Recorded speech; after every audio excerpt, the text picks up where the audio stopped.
Hello and welcome to Dateline New Haven. I'm your host, Paul Bass, inviting you to look behind the headlines on the stories that make our community tick. Well, today we're going to be talking about the elections coming up in our city for local office, and the Green Party in Hamden, New Haven have some candidates on the ballot to give people an alternative to Democrats and Republicans. We have one of those candidates in the studio here, Paul Garlinghouse, who's going to be running for Alder as a Green in Ward 13 in New Haven. And we were supposed to be sitting with Patricia Vener, who's running for mayor of Hamden. She's having extended trouble finding a parking space, so we're keeping a chair open in case in the course of this hour she's able to park in New Haven. Well, Paul, welcome back to the studio. It's nice to have you back. I'm going to ask you to get so close to that mic, you're almost touching it. Oh, okay. Don't be so close to it. No, yes, get very close. Oh, okay. You can even pull it closer to yourself if you want. Oh, okay. I want to make sure. Yeah, there we go. That's what we want? Yep. Yes. So, Paul, this isn't your first rodeo. You've run as a Green Party candidate before, correct? Yes, I have. You ran for Registrar of Voters. I did. Was that the only race, or did you also see state office? I ran for Ward 13 Alder last time. You did? 2 years ago, yeah. And so why are you back for another run? Well, for one thing, the problems are still there. You know, our ward has really been neglected in terms of things like traffic calming, which has been really delayed and, under implemented, especially compared to other Fairhaven wards where there seems to be a new speed hump literally every day. Not that speed humps are the best and only traffic calming, but it's something because, when I was walking the ward last time, I in fact came upon the scene of a car that had crashed just then, like minutes before I walked by. You could see it up against a road sign. So that's always been a big issue because what our kitten was run over by a speeding car. Oh no! Down When our was street. that? Oh, that was years and years ago when the kids were little. But that's when we lived on Perkins Street, and that's a one-way street in Fairhaven also. And people are going fast down Perkins?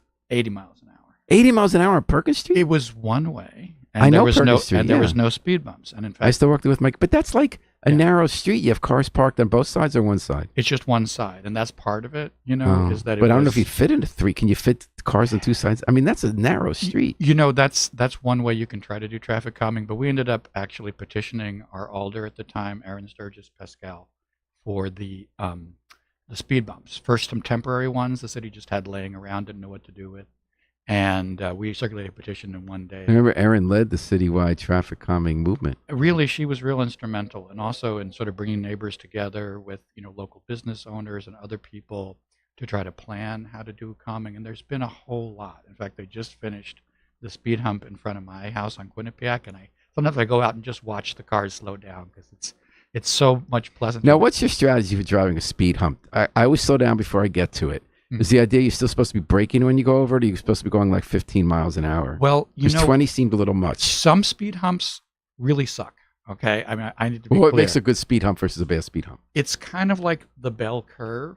Okay, so the ones that they most recently put in my blocks of Quinnipiac are the good kind. They go up in kind of a gradual. Some of them are tables actually at some of the bigger intersections. I've seen the tables in Beaver Hills. Yeah, there's like a mesa at the top. It was almost like basically. Yeah. there was a bubble under the ground. It kind of lifted up there. But properly made, they're supposed to encourage you, and this is what I try to do, just go the speed limit, which is 25 on that street. Big surprise to a lot of people. If you're just going 25, the ones they just put in really don't inhibit you at all. Because in my neighborhood, I can't go 25 on a speed hump. Yeah. Well, some of them are put in real sloppy, and I don't know why they don't use the good contractor for everything. And a sloppy meaning just abruptly rising as opposed to gradually? They're almost like pyramids in Mexico. They come up like a trapezoid, and and you can see and hear the impact of people's undercarriage every time they go over these things. And I can understand why people would really despise these things. And they're not the best or only or primary way to traffic calm, but it's the one we've been able to get. And there are people in wheelchairs, people walking slow, people walking dogs like me, and people on bicycles, kids on bicycles, and they've all been always going up and down Quinnipiac Avenue. But it's been so terrifying. One boy, You have ago, a sidewalk for walking the dog, right? Yeah. Oh yeah, we got tons of sidewalks now. They've recently finished a big project, which was delayed for a long time, but Mhm. finally got done. So you got some on Quinnipiac Avenue, but the driving is still. I still can't get over 80 miles an hour on Perkins Street. Well, you know, One-way small residential I know street. that because they put in that little, detector, to sort of record the traffic before they did the That's project or insane. whatever. No, it was bad. So is speed bumps like a main reason? Speed traffic calming a main reason you're running? Not a main. It's a big issue for me, because of personal experience, but also because I participated with Aaron Sergis Pascal and a lot of people, Fresh to Beckrad and a lot of other folks that were really looking at the whole area around, that Quinnipiac riverfront, Front Street, Quinnipiac, all that, how we could make it safer. There's many schools, kids walking to school. And, I learned a lot about traffic calming, like the pedestrian refuge medians are real helpful. The texturing of the streets and all that kind of stuff can also help as well. You lost the cat. Yeah. What else? What else has been lost in the neighborhood? There've been some fatals, right? There were recently a couple of fatals 2 years in a row right on Foxen, which is right down from us, Foxen Boulevard by the Walmart. And that's a mess because, they kind That's of. in your ward too. It's not in my ward, but it's in my Yeah. neighborhood. Route 80, yeah. I ride my bike up to the Aldi, or sometimes I drive. How do you But, get your groceries back on your bike from Oldie? Well, I have a basket, and I. Wow. and Are you guys empty nesters now? You still got little kids, No, the kids are grown. The kids so you can get enough groceries for you for Mhm. home on a bike. absolutely. So That's nice. yeah, so But then you have to worry about all the maniac drivers. well, this is true. This is true, but that's really just kind of part of it. There's also obviously a huge concern about housing, and if I just go back to that bike ride to Aldi, of course, I pass by this housing that's just sitting there boarded up, rotting, underutilized. Are you talking about some of those condos that were built or older single family? It's stuff across from Bella Vista. You'll see a bunch of Well, there were housing. like 5 different Yeah. housing complexes built there in the 80s and 90s, Yeah. and they went belly up. Right. And how many of them are occupied now, and how many aren't? There's really one that's occupied, but it seems kind of marginally occupied. It's like it's pretty. Because Pike owned one of them. I don't know if they still do. Yeah. There's kind of complicated reasons, why various of those are not working right now. But we also have that school that closed down during COVID, right up there at the top of the hill. It's the address is actually on Lenox Street. It was a STEM school recently. It was the old Jepson Upper Yeah. School. It was the old Jepson Upper And that's School. closed now? No, the old one, the old building, when they were like lower school was on Quinnipiac, the upper school was there. That was back when my kids were going to Jepson. And, that closed down because I guess COVID and ventilation and some other issues with the building. And the building's been closed for a long, long time. And for a while, it was becoming like a dump. People would just go in that circle and they were dumping crazy stuff. So I made a bunch of noise about that and finally got that, cleaned up. But that building now is on this surplus property list that the city's trying to sort of. And this is the Quinnipiac one or the block away? The Quinnipiac school, yeah, and that's up where I walk the dogs and stuff. And they want to sell it or transfer it or do something with it to some. And it seems like they're really thinking about, we're going to sell this to a developer and they're going to make housing, which of course requires increasing the density that it's zoned for and taking away the use of the school. And a lot of people think it's a historically significant building.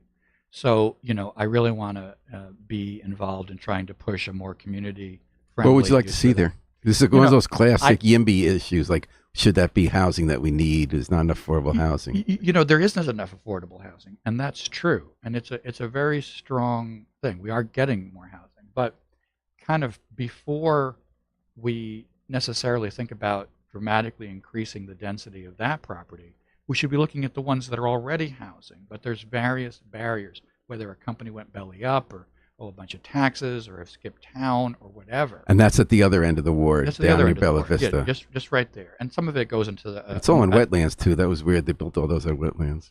There's a whole bunch of issues. Hemingway Place. the Yeah, street, with all that stuff. But So you're saying before you turn the old Jepson, what was it, the elementary school, yeah, into housing, you'd like to see them fix up some of the abandoned housing complexes near Bella Vista. for sure. And what would you like to see at the school, you think? I mean, honestly, and here's the thing. A developer is going to come in and they're going to be willing to, bid high on it with the idea that they're going to then try to get the zoning increased to make it more profitable for them. And they're not going to require any public money to make that happen, right? Anytime you want to do something, we had this with the old Strong School as well, like make it a community center or remake it into a school or find some other kind of school to take it over. I mean, it's already a school. It's set up to be a school.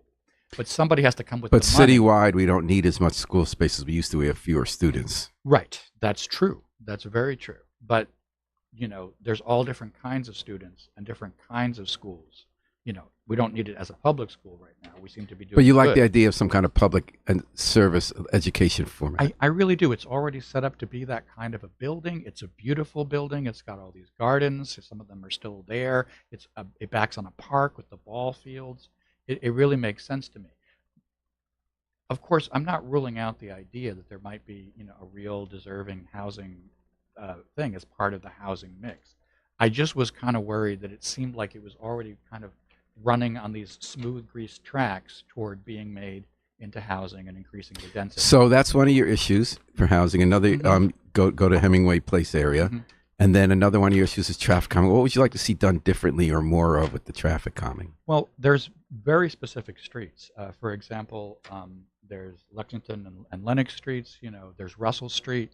I got a lot of complaints about speeding on all of those streets. And, the process is supposed to be you do a petition. I mean, no one knows what the process is, but The after Safe Street application, they have a form online. do they have a form online? Or at least now? they used See? to, where you had safe streets. Yeah. What I've been told and what actually happened with Aaron Sturgis Pascal is we circulated a petition, gave it to our alder, and then the alder kind of nursemaids it through the process and gets it done. We don't really have that kind of relationship with the alders we've been having recently. We don't really have that kind of enthusiasm for these type of things. There was a business that was operating on Lenox recently that needed trucks and had to come under the railroad underpass. That was an issue. They're closed now. And I really think we can do something in terms of some kind of speed calming, because that's actually the very street. So you're saying Yeah. bumps aren't the best, but there's often what's available. Get the good kind of bumps that are more like the pyramids. Right. Do you have other thoughts, Paul? Yeah, there's a lot of things you can do. Sometimes it's, tree canopy. Sometimes it's texturing the street. And there's also, when you talked about parking on both streets, Perkins Street was just slightly, I think, too narrow and too many driveways to do this, but you could do it on some streets. It's like a chicane. You basically make it curvy, like, that famous street in San Francisco that goes down the hill and that's really curvy. And everyone, of course, goes slow because you'd feel like you're going to kill yourself if you didn't go slow. If you can make it so traffic kind of alternates and, put in protected traffic sort of pods in there, you can kind of make the traffic do a chicane, a curvy sort of S sort of pattern. This also slows down traffic, but it also doesn't have that problem of like hitting people's undercarriages and stuff like that. So there's a lot of different ways to do it. But so far in New Haven, you have a complaint about speed, they throw down a bump. And sometimes it's a well-designed, carefully engineered bump, and sometimes it's just a lot of of asphalt that's been dumped there, and results vary. We're talking to Paul Garlinghouse, who's running for the second time alder, Ward 13, Fairhaven Heights, as a Green Party alder. Are you the only New Haven candidate in the Green Party? Yes, this You're time around, carrying the banner. yeah, I'm carrying the banner. How'd it go last time when you ran for alder? Between me and the Republican, we came, like 45% of the vote. Most of that was on my side. There are a few Republicans. What percent did you get last time? I think it was 30-something%. So it was a real strong showing, especially against an incumbent. But of course, this time I'm much more looking, to really win the actual seat, because we don't have an incumbent alder who's been in that job for many years. We have a brand new candidate that's been nominated by the Democrat Party. Although she's been around, Ms. Martinez. She's on the zoning board. Yeah, she's on the zoning board. Do you know her? Oh, I know her well. Do you like her? You guys get along well, or? Well, honestly, the first time I met her is when I was trying to primary Al Paolillo. Uh-huh. You may that was a long recall. time ago, We spoke about that. And she was, and in her favor, she did actually return my calls and set up a meeting. But it was basically to say, you don't even need to bother to try to come to the convention, because no one's going to even consider you, because his dad runs the ward committee, and that's that. We're not even going to give you anything. And Patricia has walked in case you want to try to transition. But there's other issues that aren't just local issues. For example, one that came up to me quite recently is there is this democracy fund that if you raise a certain amount of money, you can get matching funds, but it's only for mayor. And I talked to one of the people there, and he said, look, we presented an ordinance to the alders to expand this to the other races, and they were not interested. And of course, they're not interested because they don't want anyone to have a chance to get public money that could compete with, the one party that has all the seats. And so, does money make a difference in an alder race? 100%. I mean, you don't need a lot of money, but we're Greens. We have no green. No green. So the difference between a little bit of funding and pocket change is quite significant. Are you hitting a lot of doors? I did last time, and I will be again, starting this week. And what did you learn from last time that you're bringing to this race? It's really interesting. There was a lot of complaints that, we don't really see the alder until there's an election and sort of out of touch and not really responsive to the community. That was really the number one issue. And then the other one that was super strong was people were very concerned about housing, the condition of the housing, the slumlord run stuff. And we suffer from a lot of mega slumlords in my neighborhood. So what would you like to do about that?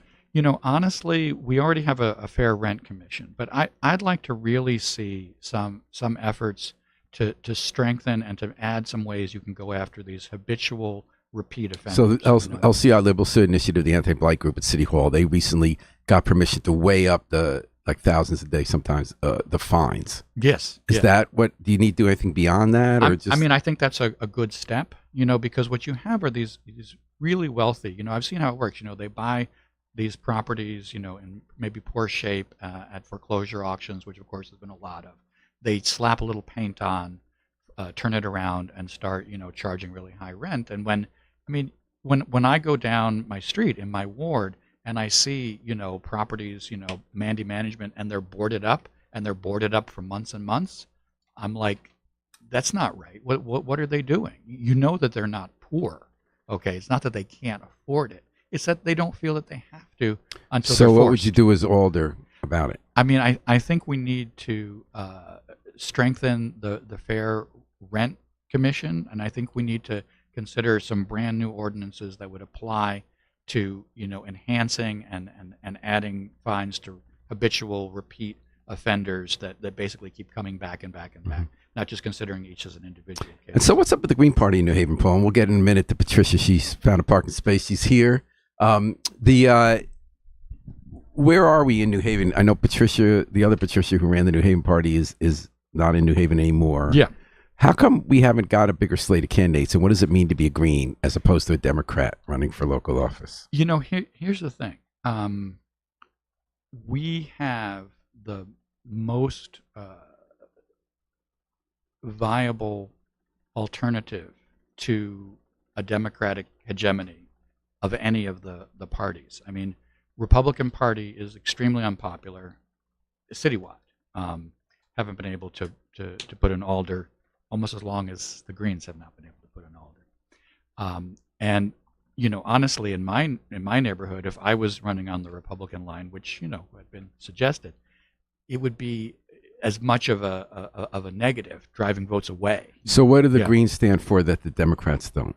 Honestly, here's the thing. First of all, Greens are about grassroots democracy and people.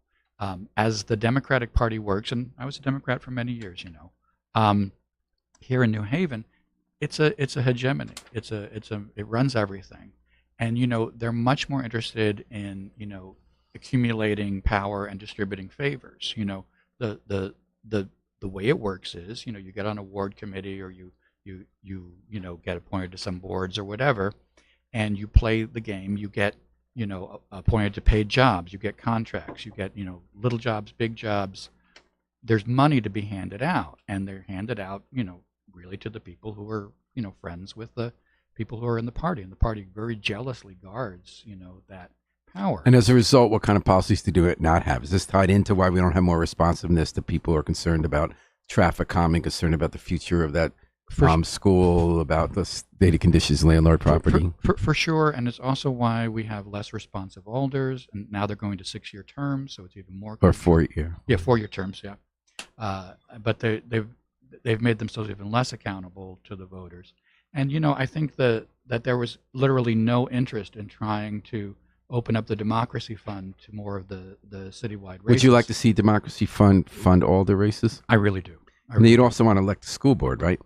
I absolutely want to elect a school board, and that's another super important issue to me, Paul, because my kids went to New Haven Public Schools, and I'm aware, how this budget is a black box. We hand it to you as a single thing. You have to vote up or down, and I really think we need to do a lot more about that. We can certainly start with the school board, but the amount of kind of gold brick jobs that are making 6 figures and that are handed out to politically connected people versus teachers and paras and staff in the school, I think is way out of balance. It's been out of balance for a long time, and no one's ever done anything about it, really, in all the time I've lived, 25 years in New Haven. We're talking about what Green Party politics mean in this campaign season at the local level on WNHH-FM's Dateline New Haven. We've been talking with Paul Garlinghouse, who's running for Ward 13 Alder as a Green on issues like traffic calming, condition of housing. And just before we move on to Hamden, you got a new puppy. I heard you say. Tell me what that was about. This was not the plan, though.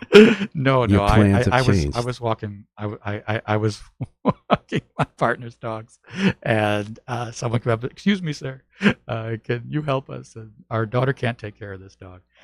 And the thing is, what kind of dog was it? It's a Dachshund mix. Very cute, very smart dog. Big, small, medium. And medium, when small. was this? This was like a month ago. So I've been working on potty training because the poor thing wasn't walked. So I'm working on behavior modification. So a month ago they said, "Can you help us?" And what kind of help did they need? They wanted me to just take the dog, and I thought I was going to foster. They had it right in the trunk in a cage, no leash. Oh my God! Yeah, it was too small of a cage. It was pretty pathetic. So I just lifted it all up. But the point is, a lot of people will get these dogs and they're not prepared to, do what needs to be done to sort of train and, bring a puppy along. And I come from a big dog family, so.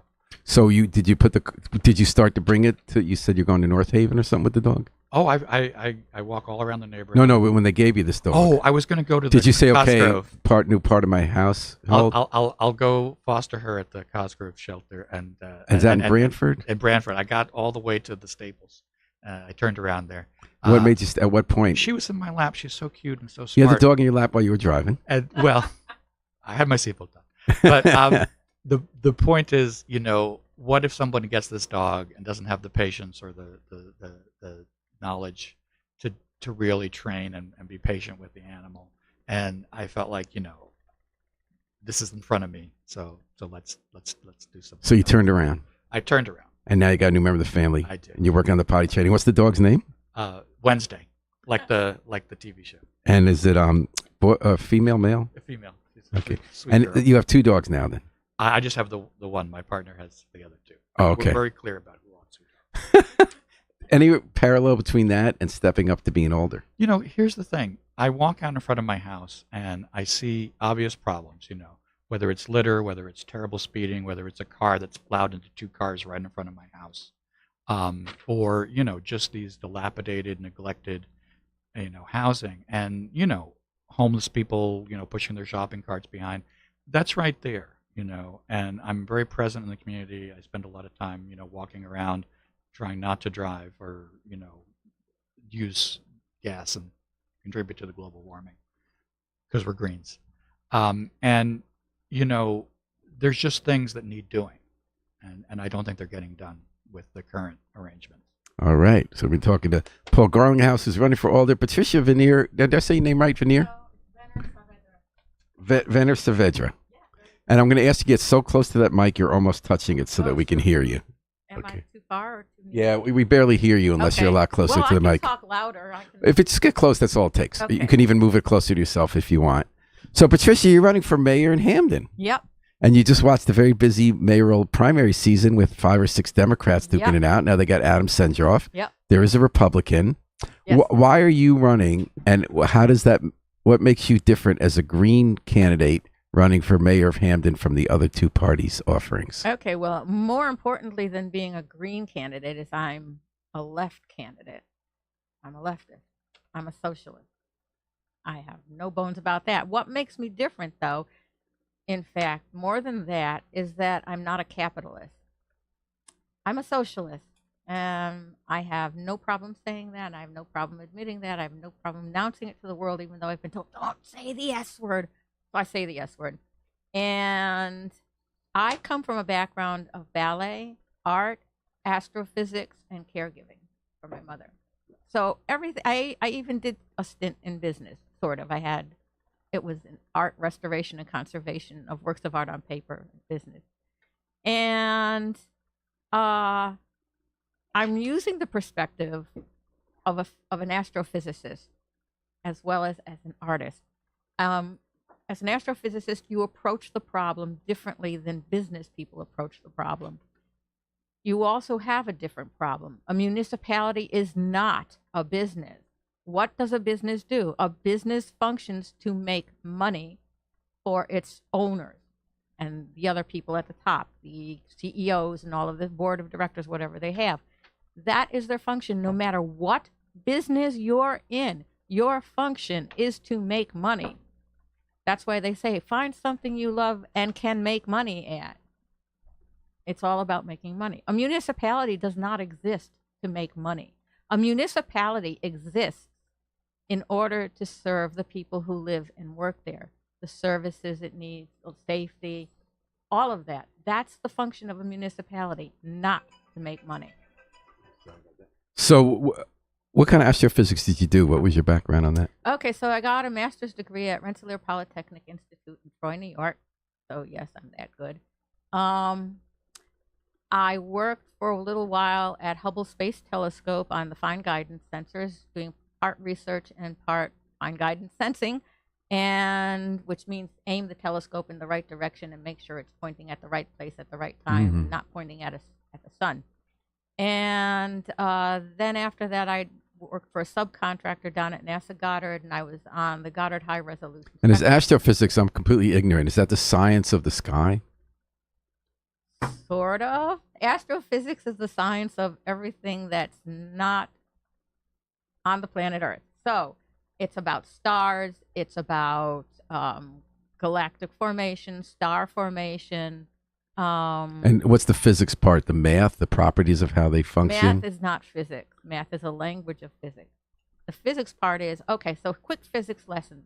The most important thing to remember, two things. One, the universe is made out of three things. It's made out of matter, energy, and the universal fabric itself. Actually, that's two things because matter and energy are the same thing in different forms. That's one thing. The universe is ruled by thermodynamics. Thermodynamics is the physics. And thermodynamics being what? Okay, the so properties of heat and... yeah, the thermodynamics has three rules. Well, the zeroth rule, the zeroth law is it exists. The first rule is things want to be in equilibrium. So if you have two objects that are different temperatures and you mix them, they will try to reach some cohesive, some equilibrium temperature. And the same with whatever environment they're in. And then the next law is, I like to think that you can't get something from nothing, which means you won't have a spontaneous change from heat to cold. So something won't spontaneously change without some impetus. And the third one is, it's the only game in town, which is, again, entropy. Everything is based on entropy, and entropy is matter or energy that's not available for use to make work. So basically thermodynamics. So thermodynamics says that, okay, well, the sun is in the sky and it's hot, but around it it's not hot. What's going on? Well, inside the sun you have, let's call it a furnace. Obviously hotter and under more pressure than any of our furnaces. And it's producing energy and it's producing light and it's producing matter as well. And things will bounce around in there. A photon moves around until it reaches the surface and then it pops off. It pops off because it has no place else to go. Photons do not have mass, therefore they don't have to obey any of the laws of gravitation, but they will, except one.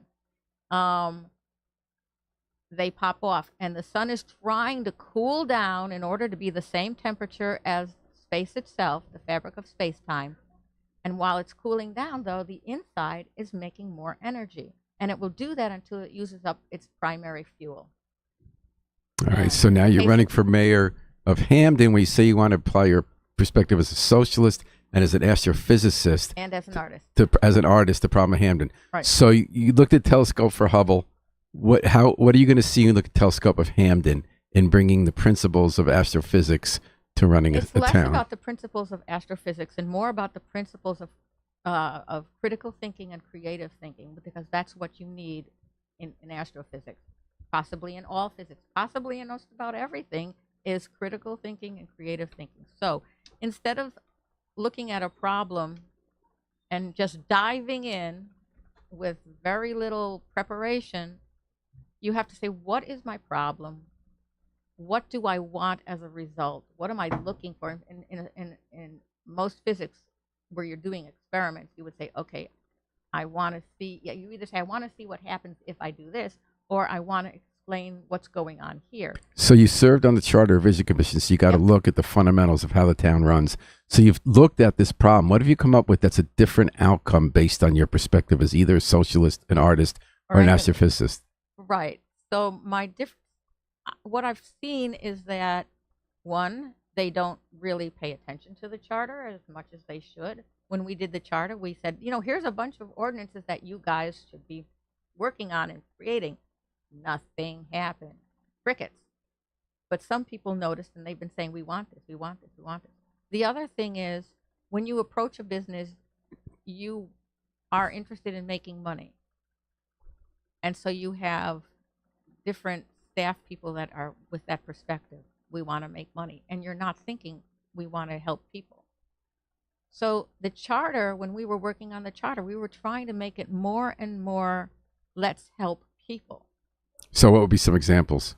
Having a stronger ethics committee, having a stronger police oversight committee, having a town manager, or if you want to call it a chief of operations or chief, what is it? Yeah, I was curious about that. I was reading where you talked about that. So right now you have a chief of staff for the mayor and assistant chief of staff. Yep. Say combine that to a town manager who would carry out the mayor's priorities. Yep. Town manager usually, as I understand it, is a very different kind of animal. Yes. It's instead of a mayor. It actually has the power to make decisions and run a town nonpartisan. They're not Right. elected, whereas the mayor's more ceremonial, like one vote on a Right. charter and does the ribbon cuttings. Yeah, But it seems like that's a different vision. right. So That's how not is what yours I'm saying. different from a Mine chief of is that I'm staff? going to keep I'm going to keep the strong mayor, because that's what the town wants. They want a strong mayor, and that's the person with the vision. The town manager or chief of operations or chief operating officer, whatever you want to call them, we actually finally decided on using COO, is somebody who's trained in how to manage a municipality. Sorry about that. How to manage a municipality. Hamden has over 61,000 people in it, spread out over 33 square miles. It's not a small town. You Okay. can't run it on just vision. You have to run it on somebody who's got the training to actually manipulate the system and So you want the mayor's oversee. top 8 to be someone with a lot of experience in the nuts and bolts of running a town. They need to know it, not just experience, because these people, beyond the experience, they also have accreditation. They have the education. When you go to the hospital to go to a doctor to have an operation, you don't want the dentist doing the operation. When you go to the dentist, you don't want the pediatrician looking at your teeth. Right. You want the right person. And we're talking to Patricia Vener, Saavedra, did I say Yes. right? Okay. Running for mayor Hamden as a green. You've also called for co-ops Yes. that you want to have, we've had a lot of problem with absentee landlords, and you would Mhm. like to see resident managed apartment home complexes. Yep. New Haven had a lot of those created in the 50s and 60s under something called 230 DC. I forget there's a federal code, housing code that allowed nonprofit institutions to sponsor a group of tenants. And they worked for a bunch of decades, and then they kind of stopped paying the bills and fought among themselves. And now these big absentee landlords have taken over some of those co-ops. How, as mayor, would you go about creating new housing co-ops based on the lessons of what worked? Well, there are several that are quite old, not necessarily in New Haven, and I would do a little research. One of the nice things about astrophysics is you get to do research, and research is fun. Um, oh, sorry. I should stop looking at you and look at the. No, you could look at me. It's okay. I would research what has worked where. What are the prerequisites for success? How can we get the people who would be doing this trained to do it? So we wouldn't just pop in and say, okay, you guys have a co-op. Are you familiar with Good anyone luck. who does it well? Any national associations or any existing There's co-ops? Co-op City in New York. New York, and then there's a few co-ops, a couple in California, there's one in Davis. And we do have There's one in Seabury still in New Minnesota. Haven and a couple of the Florence, And Virginia. then there's Yeah. some in other countries as well. So And I how would you look at get those. it started? Would you how would you get the funding? Who would you find to do it? And would you build new or would you take existing? There's no reason to build new. We have these like the apartments like on Mix Avenue, like the Broadmoor and all of those guys. I would go to the tenants union and work with them to develop a program that they could use to bring up their education, to get people inspired, to get started with the idea of a co-op. And then what would I do with the landlords? I'd start fining them for not keeping up their buildings. And when they balked at it, I'd raise the fines more. And then when they say things like, well, we'll just leave, I'll say, okay, bye-bye. And then Eminent domain. you've also talked about, so you would use eminent domain. I would definitely use eminent domain if it was possible And then and legal. you've, because, Greens of a different generation kind of abhorred eminent domain. They were part of the statewide So lawsuits in New London. I'm not actually a deep green. Okay. I'm a Marxist. Okay. And then you've also talked about repairing or remediation of failing foundations of homes in southern Yes, New so Harville that's a neighborhood. big one.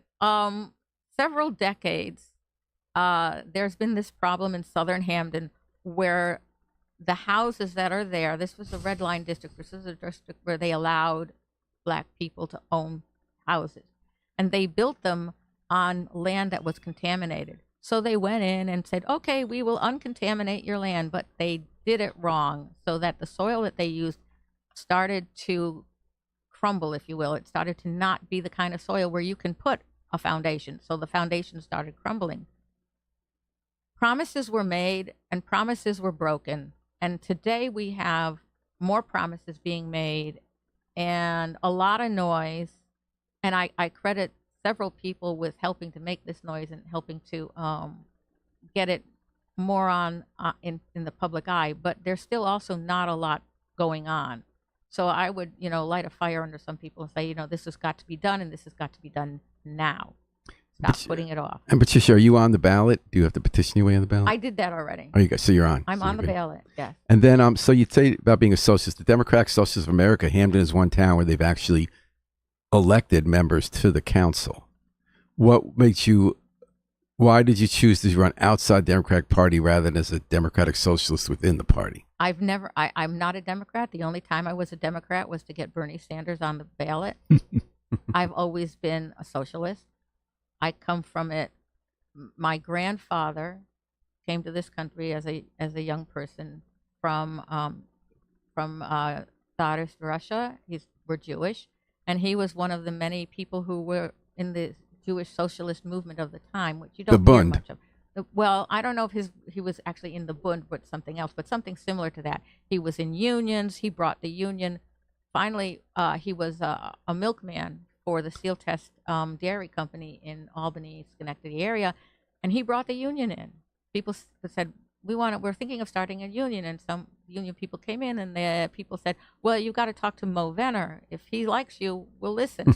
So they went to Mo Vener, and at the next workers meeting, because they did have those, he said, there are some gentlemen here, and I think you should listen to what they say, and the rest is history. The rest is history. So, Patricia, you've been on the doors? You've been knocking on people's doors? No, I have not been knocking on people's doors. I mean, I got 61,000 people. Okay, most of them, some of them are children, but still, that's way too much.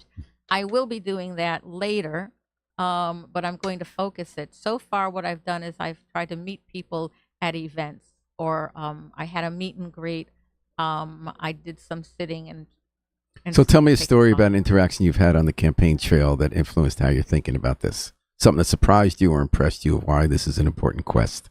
Well, I haven't had too many surprises, but I have had a couple of people say to me that, I haven't thought of it that way. So when you talk to a person, you can lay out the thinking and the logic and the reasoning, and several of them will be very open to listening to it. I also found a lot of people who were willing to sign my petition, even though they told me point blank, I'm not going to vote for you. Because they want to have more choices? Yes, that's it exactly. There are a lot of people who want to see choices. They just aren't going to make that particular choice. Well, you and Paul Garlinghouse are giving us choices. Thanks for telling us about the Green Party's up to this year. Are there any other Green Party candidates running in Hampden? In Hampden, no. So tell me, before we leave, if you have a political hero or role model, would Mo Vener be yours? Yes, he would definitely. And that was your dad or Vener. grandfather? That's my grandfather, Maurice Vener, yes. And how about you, Paul? I have to actually claim my dad as well. He was a Democratic town councilman when we lived in New Jersey when I was a kid. And, he was always, responsive to the people and, always calling out corporate boondoggles where they were trying to, What town in Jersey? Manalapan Township, around Englishtown. And what was your dad's name? Albert Garlinghouse. He's still alive. He's 91 years Oh, yeah? old. Yeah. Wow. Is he going to come knock on some doors with you? He's in North Carolina near his great grandchildren and my brother. But you're keeping the family business going. Absolutely. And he's very proud. All right. I'll bet he is, Paul. A lot to be proud of. Well, it was nice to talk to both Patricia and Paul today. Patricia Vener Saavedra running for mayor of Hampden as a Green, and Paul Garlinghouse running for Ward 13 Alder as a Green in New Haven. Thanks Paul. for joining us, and good luck on the campaign trail to both of you. Thank you very much. We're going to take it out with the Socialist. We're going to take it out with the Afro-Semitic Experience performing I Wish I Knew, How It Feel to Be Free, from the group CD A Plea for Peace. This is Paul Bass inviting you to fly free with us all day and all night at WNHH, New Haven's home for community radio.